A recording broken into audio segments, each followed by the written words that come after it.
Okay, good morning, everybody. Thanks for joining me. I'm joined by Diana Reyna. Diana was a city councilwoman in Brooklyn for 12 years, served as the deputy borough president under Eric Adams for 4 years. And when she is elected, she will be the first Latina elected statewide in the history of New York State. I think, like all of you, I'm devastated by the horrific acts of domestic terrorism that took place in Buffalo on Saturday. My thoughts and prayers are with the families of the victims and the people in the community and everyone in Buffalo. And we need to do everything that we can to help the community heal, prevent future tragedies, and combat the racial hatred that fueled this horrific event. But we need to do more. Something fundamental has to change. I woke up angry the other day. I'm sure that everyone should be, angry that a racist madman in Buffalo murdered 10 innocent people with an assault weapon. Angry that he was able to legally purchase that weapon right here in New York State. And angry that the governor of this state said that Congress should be ashamed for not taking action on background checks when Kathy Hochul was one of the very members of Congress who pledged to vote against gun safety laws, all while boasting about her NRA endorsement. She says she's concerned about the flow of guns coming to New York, but in Congress, she voted for the National Right to Carry Reciprocity Act, which would have allowed someone from another state with a concealed carry permit to legally bring their firearm to New York. So, Stephen, if you could just show that slide. So the National Right to Carry Reciprocity Act of 2011, which Kathy Hochul voted for, would mandate that all states that issue concealed carry permits, like New York, allow people from other states to carry a concealed weapon as long as they qualify in their home state.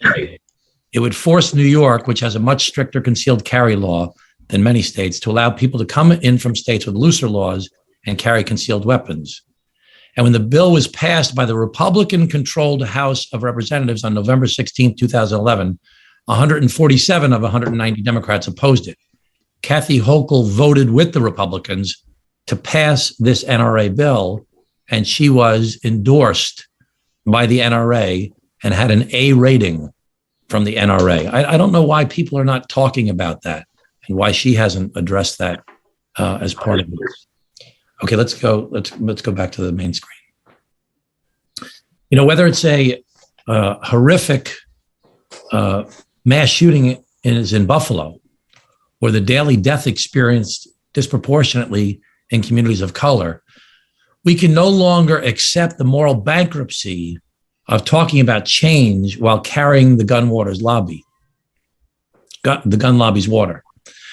This governor had the nerve the other day to stand up and face this terrible tragedy and to lecture Washington. Really? We all know that the NRA influence over many members of Congress. We know they own the Republicans and some Democrats like Kathy Hochul when she was in Congress, who had an A rating from them, who blocked important gun safety laws and who bragged about their endorsement to win votes. Let's hear it and see it for yourselves. Let's play the video, please, Stephen. One of the few Democrats to receive the NRA endorsement. One of the few Democrats to receive the NRA endorsement. One of the few Democrats to receive the NRA endorsement. And then the other day, she had the nerve, really, I mean, I was shocked when I saw it, to say this.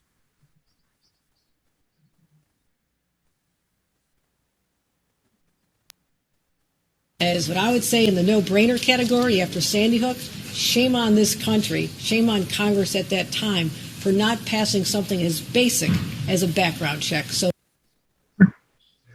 So again, Kathy Hochul is talking about how Congress did not act back in 2012. And she was in Congress right around that time. And she was endorsed by the NRA. It's really the height of hypocrisy. So I'm sure that later today, the governor will unveil a 5 or a 10 or a 15 or a 500-point gun reform plan. That's great. Where was she when she was in Congress? And what has she done as the governor of our state regarding guns. We so obviously have a crime and a mental health crisis. Why did it take this newest horrific tragedy and the TV cameras to wake her up to this crisis, as if the daily carnage of crime and murder throughout our state wasn't enough? This is about hypocrisy. It's about the failure of leadership. It's about the need for a new direction. I'm not going to make false promises to the people of Buffalo or the people of New York and then move on. I won't wait for a crisis to act. I'll work on this issue every day. And here is a start of what needs to be done. In January, I laid out a 15-point crime intervention and prevention plan. In it, I talked about interstate coordination and the role of mental health in our schools and throughout our state. Today, I want to highlight point 14 of my 15-point plan that I laid out in January. So can you put that up, Stephen? Point 14 of my crime intervention and prevention plan. Fully implement New York's red flag law to educate the public, law enforcement, social workers, and others. New York's courts have the power to prevent dangerous people from having access to firearms. New York State passed a great law. It passed a fantastic law to say that if a person has a problem, looks like they're a danger to themselves or others, that a family member, a social worker, a police officer, a guidance counselor at school, a teacher can go and take those guns away from them. They can put up a red flag on their file. So what happened here in New York State? We have this, the reason I put this plan in place in January, and I laid out this specific item of number 14 related to red flag law, was because the guy that shot the two police officers in New York City obviously had a known history of mental illness and possessed guns. Maybe if we had educated his family or the people that were around him or social workers or police officers or others that this guy had this mental illness and he had a weapon, they would have brought him and taken the weapons away from him, because that's what the law is designed to do. It's a due process procedure to take guns away from people that shouldn't have them. So let's go to the next slide, Stephen. So this was an NBC story the other day. No official involved in the investigation in June initiated a court process that could have helped prevent Gendron from buying the rifle, a New York State police spokesperson said Monday. Because as we know, Gendron said he was going to kill himself and kill kids in his school. He got taken out of school. He got put into a mental health facility for a day and a half to be evaluated. And there was a state police department investigation of him. Maybe if everybody was aware of the fact that this law exists and the power that they have, either the school members, his family members, or a social worker or a mental health expert or the state police could have initiated a red flag process against him. Okay, let's go to the next slide, please. Because as Professor Josh Horowitz, police might have also decided to pursue a protection order if they just had more training on the subject, said Josh Horowitz, co-director of the Johns Hopkins Center for Gun Violence Solutions. Most states' red flag laws are still relatively new. New York is just 3 years old and has so far only produced 598 orders preventing people from possessing firearms. So we don't know how much about how effective they can be, and law enforcement is still learning how to use them properly. What we're seeing is that when you have the robust training, you have the people who are dedicated to this. This is their job, or a good part of their job. We see better success, Horowitz said. The laws don't self-execute. These are very new laws. We need to make sure that we support them. New York's restrictive gun laws didn't stop the, that's the headline. Okay, let's go off the slides.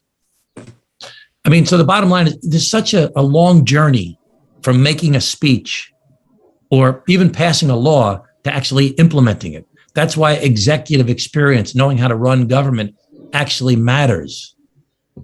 The state has this good law in place. It's not about just making speeches and attacking Washington. We know the problems in Washington. I'm on every single piece of gun violence prevention legislation in Washington, D.C. I have an F rating from the NRA. We know how hard it is to get it done in Washington, D.C. It's we can lecture about all the different ills of society that we hear, politicians talking about all the time. We have this law in place. Your political opponent, me, said in January, let's implement the red flag law in New York State. Let's try and teach people how to use this law so we can take guns away from people that are a danger to themselves or to others. And nothing happened.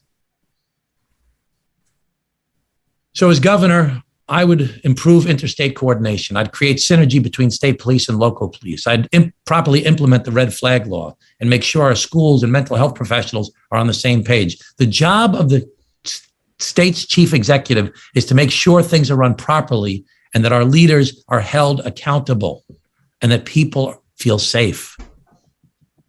That's not happening here in our state. We don't need more speeches. We don't need more blather.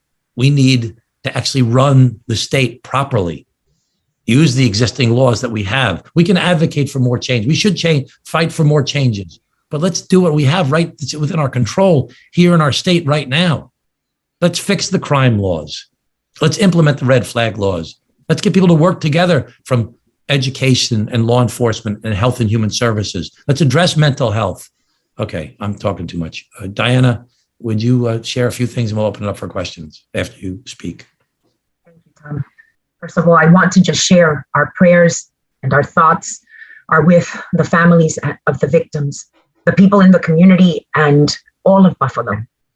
This is a situation that has impacted all of New York. Our thoughts and prayers cannot change what happened. We need action. I was there with Tom in Buffalo after this despicable shooting. The heartbreak made me so sad and angry. It fueled us to act. For me, this is personal. I'm the wife of a lieutenant with the New York City Police Department. I'm a mother of 2 young high school students attending public schools who ride the train every day. We are fighting for all New Yorkers. Our state is in a state of crisis, and we continue to remind the very people who are in government today. We need to change that. We need New York to be safe so that people can go to work, can go to school, can go shopping. They aren't safe. None of us are safe. And what we saw on Saturday, we know that communities of color are disproportionately impacted by the crime crisis. These were mothers and fathers, sisters, brothers, neighbors who were at the supermarket minding their business, doing their Saturday shopping for Sunday meals, when their lives were ended by a senseless act of violence and hatred, race, motivation against a targeted community. We have seen so many shootings. So many lives have been lost. We are saying enough is enough. When are we actually going to do something about all of this? We need to address the gun loopholes that allow extremists and mentally ill people easy access to guns. They're amongst us. And we saw that in Buffalo with the appropriate prevention and intervention tragedies like this can be avoided. We have to believe such. But leadership matters. Hypocritical leaders like the governor says Congress didn't act in gun control when she was in Congress, when we needed her the most. She supported the NRA. New Yorkers are paying the price today for her failed leadership. This is an opportunity to change course. We need to move New York forward. It's time to stop making promises and actually do something. Too many lives have been lost. Thank you, Tom. Okay, thanks, Diana. Okay, let's open it up for questions. All right, Betsy, if you could unmute Joe Mahoney. And Joe, if you could unmute yourself. There I go. Hello, Tom and Diana. Regarding what happened out in Buffalo and going back to the purchase of this gun and prior to that, to the episode involving Peyton Gendron, the police involvement in that, do we need a full accounting of everything that happened with this young man with the police review that led to him not being red flagged? And is there too much subjectivity in the red flag law? And if that's the case, should those gaps or holes be filled so that people don't have to do Monday morning quarterback after a mass murder? You know, everybody says we got to pass another law. I mean, there's a debate going on in Albany right now saying that, whether there should be mandatory reporting, for example, and that debate should be had. I don't have an answer for you, but that they should have that debate in Albany. But we have this very good law in place. It was heralded 3 years ago when it was passed. I remember when it was passed. I remember the people involved in advocating for it. I was advocating for it. I've been advocating for it in Washington, D.C. And when I laid out my crime plan in January, it was because I had seen this killing of these two police officers by a person who was obviously mentally ill, who was involved in the system, who had a gun. And I was like, wow, if we had just told everybody about the red flag law and educated people about the red flag law and talked to the cops and talked to the schools and talked to the teachers and talked to the guidance counselor and told family members. Remember the stories about the mother of the kid, the man that killed the police officer, saying how her son always had these problems? I mean, if she knew he had a gun and she knew he had these problems, she could have gone to get help, to get the guns taken away from him. I mean, the red flag laws are in place. I haven't heard a word about it, even after the Buffalo shootings, from the governor. I don't understand that. So I've been in politics a long time. A lot of you have been covering it for a long time. There's a big difference between speechifying and actually implementing things. We have this law in place. It's not implemented. So just as a follow-up question, when you folks sent out a statement, I believe it was Monday, tying or pointing out that Kathy Hochul has had a cozy relationship in the past with the NRA, I then contacted the Hochul campaign, and they wouldn't give me anything on the record other than previous statements that she made. So it was pretty clear to me they did not want to address those criticisms that were coming from the Suozzi campaign about Hochul's past cozy relationship with the NRA. Instead, pointing to links and quotes from the last couple of months, statements that she's made about guns. So what does that tell you, that she doesn't want to address, at least then, what you were saying on Monday and again today? Well, I mean, that's the problem with New York State politics, is that people are not accountable. She should address the fact that she was endorsed by the NRA.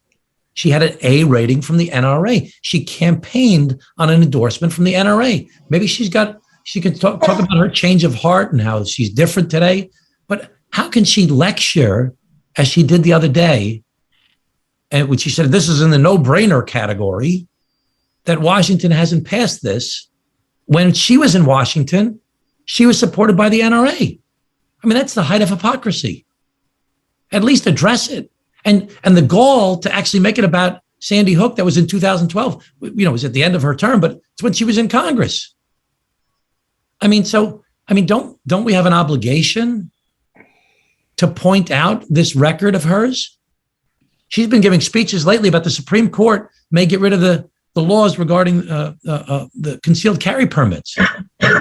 He voted with the Republicans and the NRA on this issue.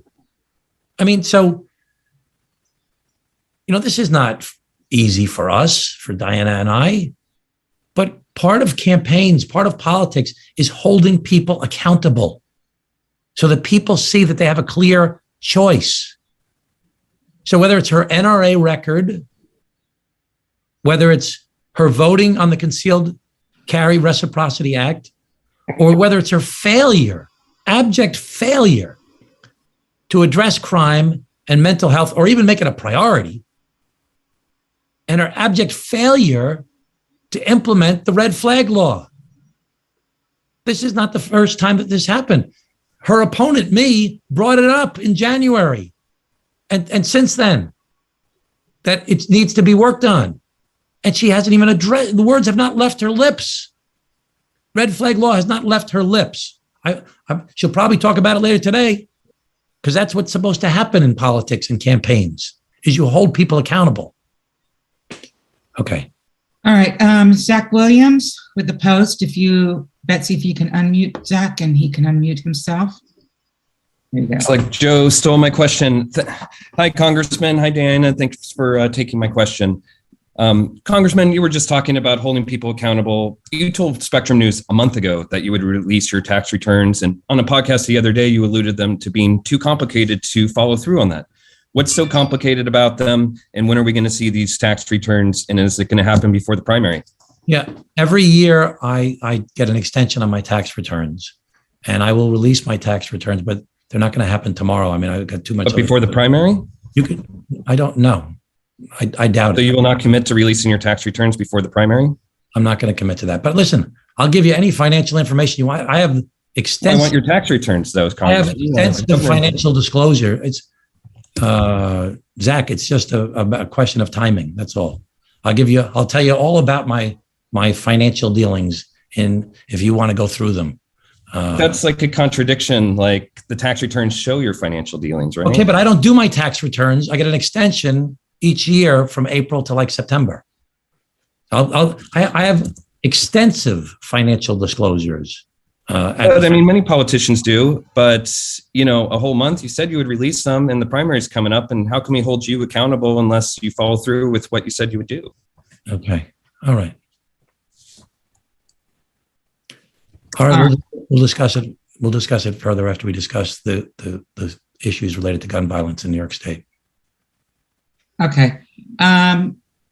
Betsy, if you can unmute Jimmy Vilkind, and he can unmute himself. Hi, Tom. So just to put a fine point on it, you have no position as to whether or not there should be a mandatory reporting requirement for people on red flags? I haven't really thought about it in detail. I know that we should be implementing the law that exists. Okay. And then as a follow-up then, if you were governor, what tweaks to New York law? Because obviously you've studied this issue. It's not about if any, would you be it's proposing? really not.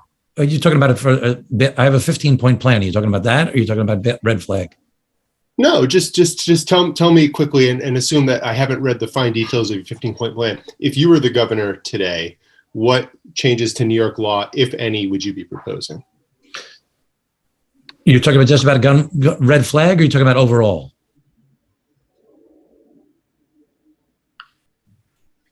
Unmute him, Betsy. I'll go through the 15-point plan if you want. I mean, to gun laws. What would you be What would you be proposing today? Not specifically to red flag, but in wake of what this shooting has shown us, are there holes that you believe need to be filled? And if so, what are they?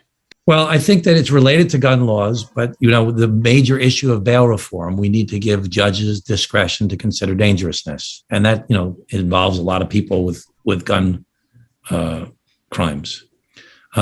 It's not specifically gun crimes, but it's related to Kendra's law, which is to give the power to social workers and family members and teachers and others to have mentally ill people that are, for example, not taking their medication to get the treatment that they need, and to have them do so, especially for homeless people, but not just for homeless people, because mental health is a very, very big part of this issue. We need to look at the whole raise the age issue, because what's happening as an unintended consequence is gang members are telling the younger gang members, hey, take this gun, carry this gun. You won't get in trouble, because they changed the laws and you're not going to get in trouble for it.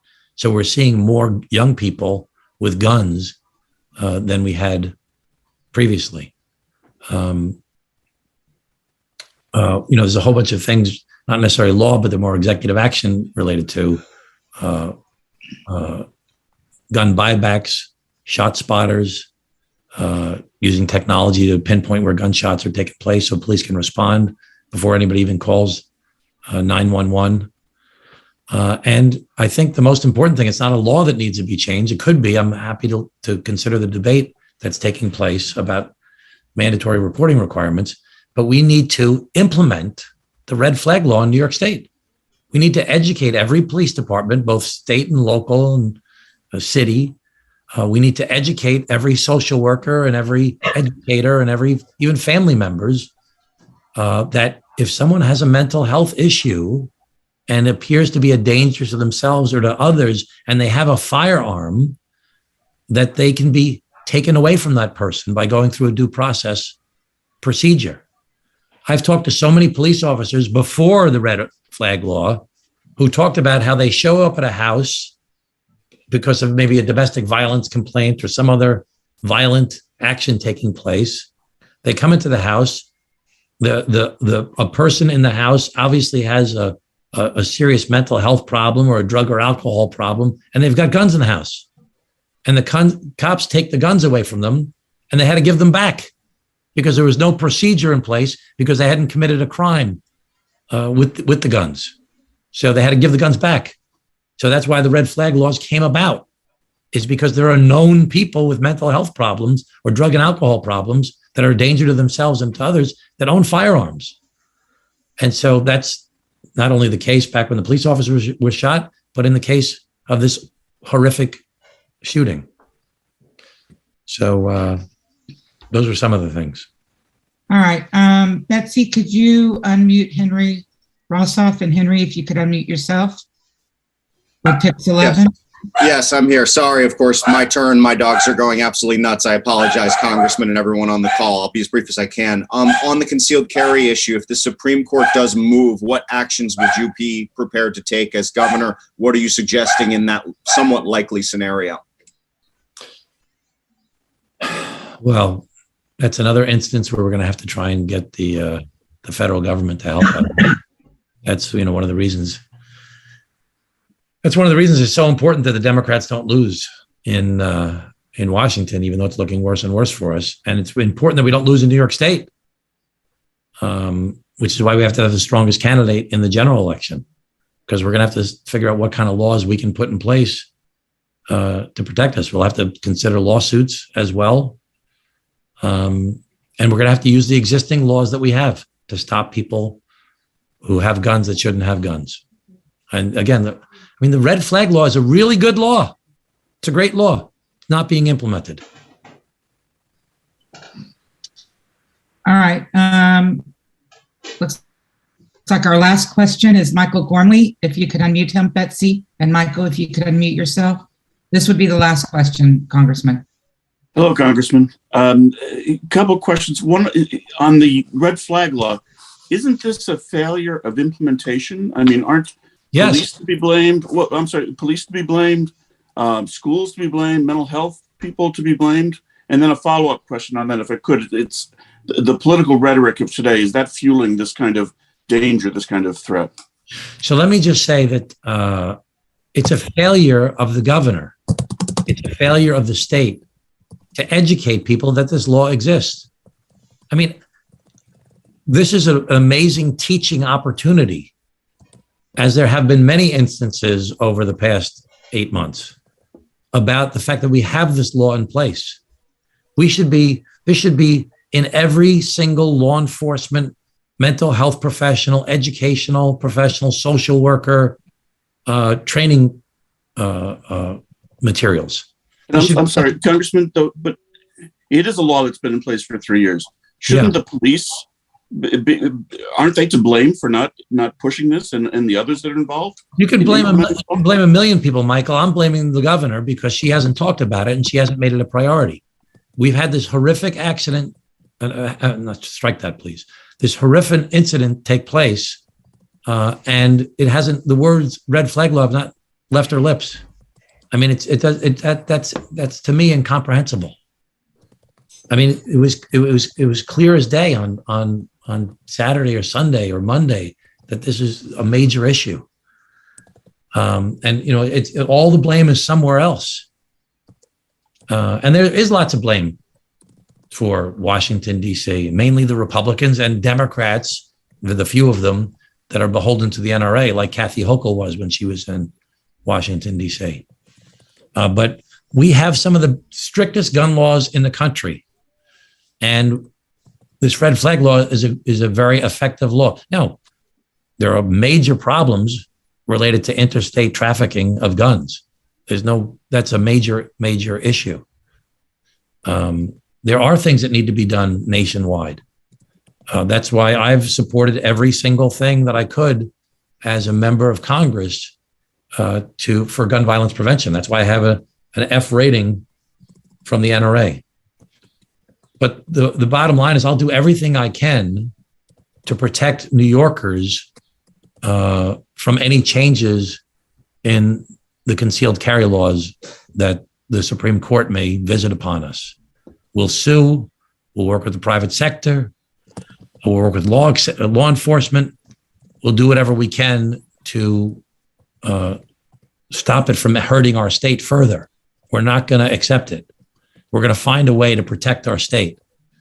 But one of the ways we have to protect our state is to use the existing powers that we have under things like the red flag law, is to be consistent on our battling of groups like the NRA, and is to change the law in New York State to give judges the discretion to consider dangerousness. It wouldn't have helped in the Buffalo case, but it's certainly so many other incidents of crime that are happening regularly. I mean, there was an 11-year-old girl shot and killed.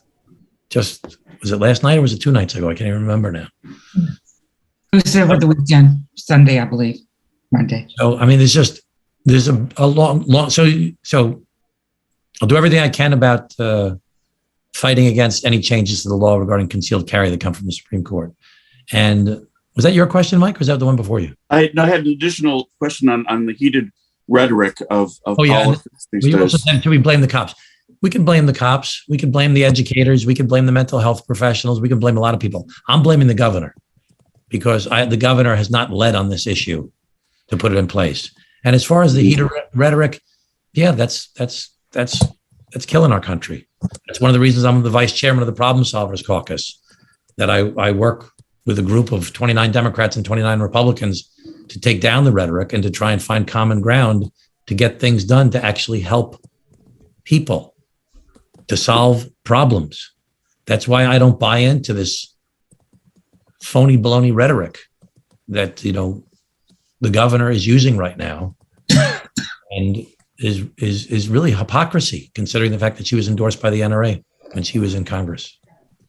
And listen, at least let's hold her accountable and have her explain what's going on here. Let's let the public know what's going on here. Okay. That's all the questions. Did Diana want to add anything before I go, or let me just say very clearly that people don't feel safe. We have to make New York State safer. It's the number one issue in the state, not just because of this horrific incident in Buffalo. It's been the number one issue. The Siena poll said the other day, 91% of New Yorkers think crime is a serious or very serious issue. 68 or 69%, I can't remember the number, say the governor's failing on this issue. And the reason she's failing is that she's not even making it a priority. Hasn't even made it the top of mind issue that it should be. Okay, we got to make people feel safe. That's what Diana and I will do. We will make New York safer. That it was be our number one priority. Safer, more affordable New York. Diana, do you want anything to close it out? Tom, I just want to share. We've been in discussions about the discovery process, right? It's a major issue, as well as the lack of an integrated system, bringing technology into what is the judicial and the prosecutors and law enforcement to have an integrated ability to be able to have technology that will work. This type of investment requires the state to act. And we're not having these discussions around technology for an integrated system and improving the discovery process as it relates to the technology that I was referring to, so that everyone's communicating together. All right. So let me just say this one last thing. Why isn't crime a priority for this governor? Why isn't this like the main thing that she's talking about? What will it become something that becomes the main issue over the last weeks of this campaign? I mean, when you think about the whole budget process we went through and the speeches made, the Buffalo Bills was the number one thing. And after the budget was passed, she talked about Buffalo Bills and to-go drinks. Why isn't crime the number one thing? Why was it just 10 days before the budget, she leaked a plan that was a half-baked plan as far as I'm concerned, and she refused to talk about it and still hasn't talked about it? Well, I mean, even if you don't agree with what I'm proposing, why isn't it just the biggest issue out there? Okay. All right. Thanks very much, everybody. Appreciate you. Recording